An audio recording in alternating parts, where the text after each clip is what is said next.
Hello बच्चों, let's read the question. The question says consider the following statement about nasal granules. हमें यहाँ पे question के अंदर कुछ स्टेटमेंट गिवन है नेसल ग्रैन्यूल्स रिलेटेड और हमें बताना है कौन से यहाँ पे करेक्ट है। So now let's start the question. सबसे पहले हम क्वेश्चन को सॉल्व करने का की कॉन्सेप्ट देखेंगे। की कॉन्सेप्ट, तो क्वेश्चन को सॉल्व करने का की कॉन्सेप्ट क्या है हमारा कि हमें नेसल ग्रैन्यूल्स के बारे में पता होना चाहिए।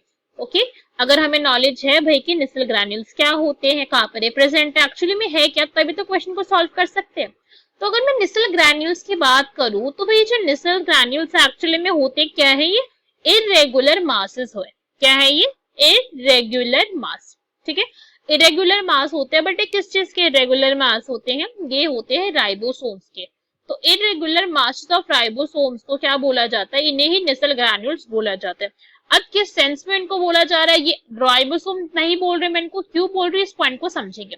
बट ये राइबोसोम किस टाइप के हो सकते हैं? दोनों टाइप के हो सकते हैं। फ्री भी हो सकते हैं ये, या फिर rough endoplasmic reticulum that is RER से अटैच भी ये फाउंड हो सकते हैं। ठीक है, दोनों टाइप के ये होते हैं।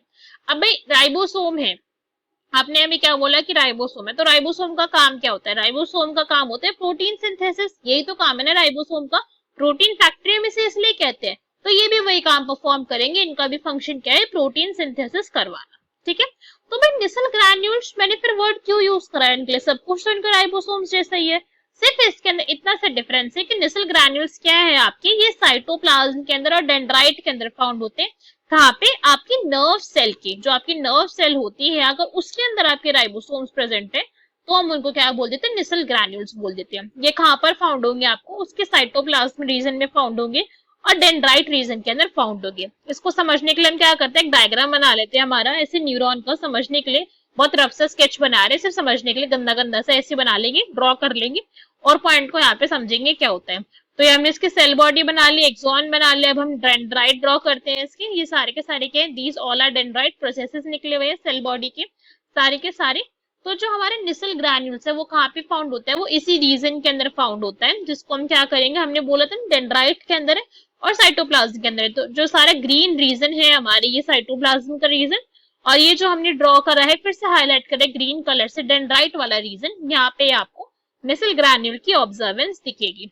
ठीक है, तो अभी हमने यहाँ पे समझ लिया कि भाई नेसल ग्रैन्यूल्स क्या होते हैं, क्या इनका फंक्शन है और कहाँ पे इनकी लोकेशन ऑब्जर्व होती है।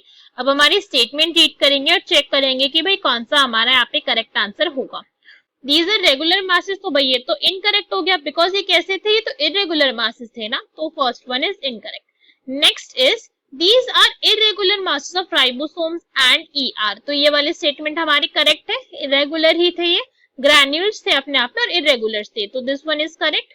नेक्स्ट देखते हैं, दीज आर ग्रैनुलर बॉडीज। क्या है? ये सारे के सारे ग्रैनुलर बॉडी है। तो भाई ये तो नाम ही बता रहा है मुझे कि ये क्या है? ग्रैन्यूल्स थे, है ना, ग्रैनुलर तो बॉडी है इनकी।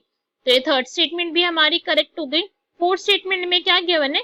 दे synthesize protein in the cell, तो ये भी बिल्कुल करेक्ट है। अभी हमने देखा था इनका फंक्शन क्या है, प्रोटीन सिंथेसिस। ये तो करेक्ट आंसर क्या हो जाएगा हमारा? That will be D.